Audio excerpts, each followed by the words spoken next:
So for a lot of you guys out there, I want your goalie to be mobile and active. And also, I believe clearing is made ridiculously complicated by most coaches. It doesn't have to be that way. This clear actually starts off like that, in my opinion. But we're gonna we'll play this one through. So this is from Heather Watford. This is her son. And unfortunately, I can't remember Heather's son's name. Sorry.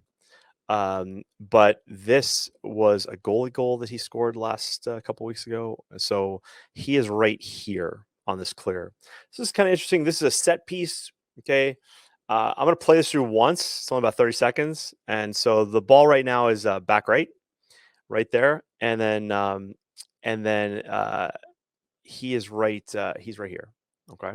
Uh, side left. And this is, we'll just let it play through. All right. So nobody's covering him. An attackman is running to him to try to cover him, but off he goes. Midi clears through. There he goes.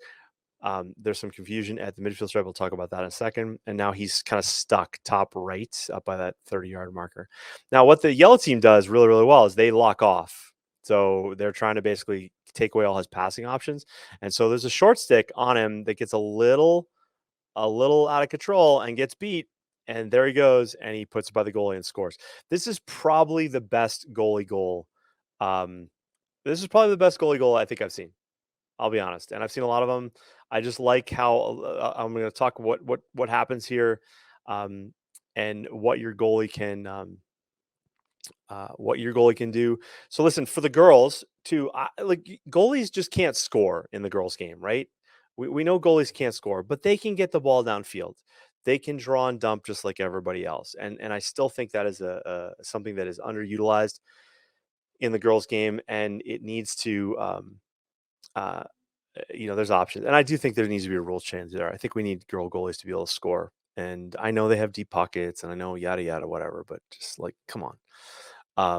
But I want to talk about some things on this clear that this gets more complicated than it needs to be. So right now off the clear, as a goalie, we want to be playing like a midi, right, on the clear. Not just the fact because we just have a big pocket in our stick and a big head doesn't mean we need to like play any different or people need to treat us any different. And the problem comes when people start treating the goalie differently, and we can't have that. So we want your goalie as unathletic as your goalie may be, we want them to be able to just play like this. So the idea is right here. A midi is going to be a little bit tighter to the crease here, a little bit further upfield, about 5 yards, waiting for this pass. All right. And then the team, this is an interesting clear. So you got a defender down. I don't, this is kind of busted, but up the goalie goes because you draw and dump. If you don't draw, you don't dump. Okay. So this goalie, he's just off the screen to the right. He knows that he can outpace this attackman. Right? So off he goes. Now this midi, all right, this is the rule on clears, guys. And your goalie may have to teach this to your team. What I mean by that is your coach may not be able to teach this, may not understand it. But as a goalie, you can help your middies like go with you. Like I used to point to my middies and say, "Come with me," right? Or go downfield. I would tell them where to go because the ball carrier has priority and staying on sides happens on the other side of the field. And so you're going to see this in a second, how this team kind of screws this up. So right here comes the goalie, right? Because he's going to beat this attackman. And attackmen are horrible at this. Like they will come to that midfield stripe. They are never taught how to go over, right? They are never taught how to go over. Like I've just, 99% of the time, this attackman will stop before the midfield stripe and let the goalie go. This midi here, though, what he needs to do is he needs to get out of the way. He needs to go downfield because what the goalie's trying to do is draw this midi, right? Is to draw this next midi and then pass and dump to his teammate, and then his teammate goes in for a fast break. But if the defense does what they did, so right here now he's like, oh wait, I got to stay outside, and the goalie should not be doing this right now, trying to wait for somebody to stay on side. This should be coached into the team about 4 years ago. Okay. The midi, there's substitutions happening on the far side. There might be a long stick midi subbing on and off. When they come back onto the field, they come back on sides, which means on the defensive end, because just in case the goalie goes over, we're good. We're on sides. We're okay. Right? The goalie should not be hesitating here at all because it could result in a strip and then transition. And we don't want that. Okay. So the fact that there was that little hesitation there bothers me because it also affected this midi as well. He's like, "Oh shit, should I be on sides?" No, no, no, no. Your long stick that went off the field and sub for midi, that midi's coming on sides, and that attackman that went off and sub for another attack, they're all good. You're good. You're good. Okay. So the fact that there was this hesitation here was troublesome. Okay, to me. So it's not well coached. Now, what ends up happening is that now you've lost this player. This his midi has now come here. But what's interesting from here, guys, is this idea that yellow in this case plays some really good defense. They lock off. All right. And what that means is they're going to play really tight to the player they're covering so that the goalie doesn't have an outlet. So this happens a lot in the girls' game, right? The goalie gets downfield a little ways and everybody's locked off. And now that goalie's trying to make a pass and nobody's really open. And so usually the skill, the strength and the skills of the goalie, they can't execute fast enough on a pass. And so it's hard. But but now here, what's interesting is now this goalie has the stick skills and they're athletic enough to have a go. So what I don't like here is that if this was a midi, you would typically not have um, a teammate like this close. They would get out of the way. We'd actually make more space for that offensive player to with which to dodge. Right. So that was a little disappointing, but the goalie here handled it well. And thank God the goalie's athletic enough to make a couple runs. Now, this pass two is kind of interesting because he cuts, but he's well covered. Now you just get the hell out of the way. Get the hell out of the way because now this goalie is going to run into a double team, right? Like right here. They're like, "Oh, give it to Jimmy." "No, I don't want it. Give it to Kevin." "No, Kevin doesn't want it. Jimmy wants it." The goalie's like, "I'll take it." Right? But he ends up driving into a double team here because there's an attackman just offside, off the screen, who gets too close. And thank God this goalie's got some wheels, and off he goes. And so there were so many things about this play that I loved. Like I loved the patience.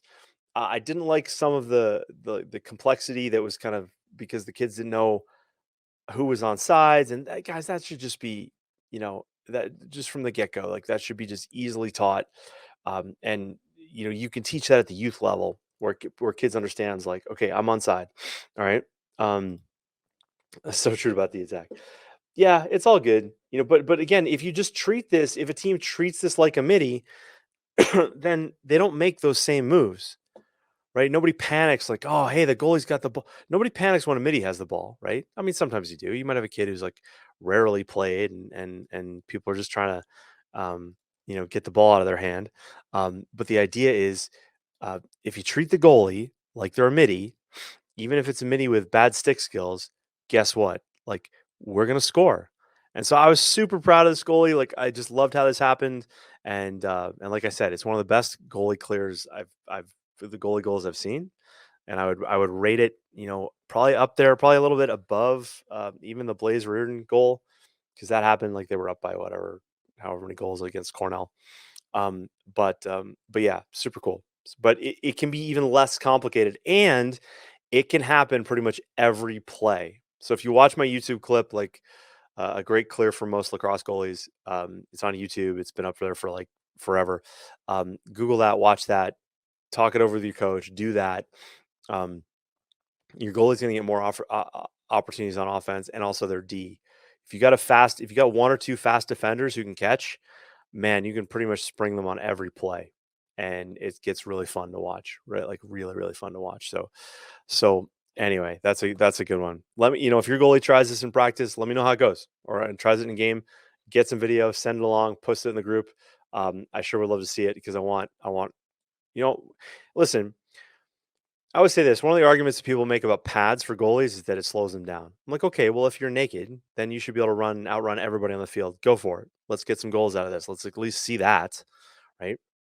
Then be stuck, stuck in the defense out of the field. The goalie should be as impactful as any midi on the field. Okay.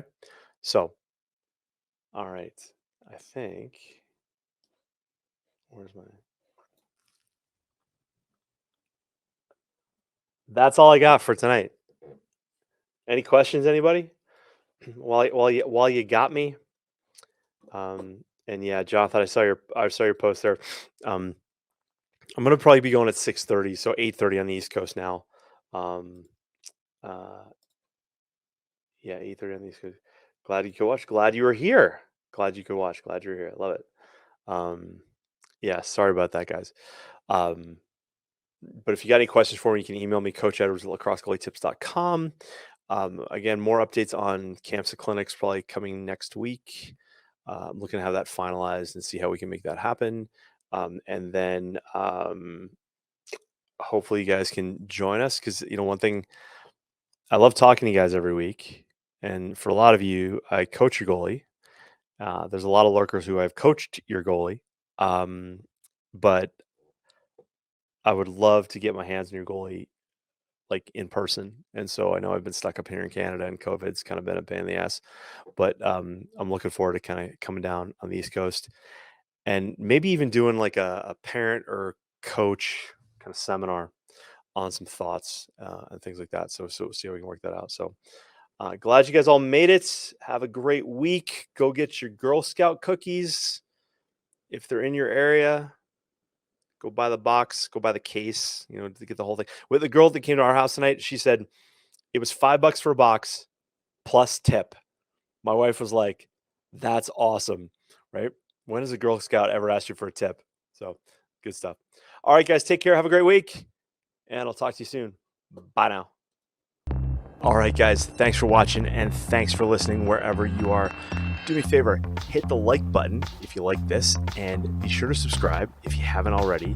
When you're ready, head on over to lacrossegoalieuniversity.com/coaching so I can work with you and your goalie.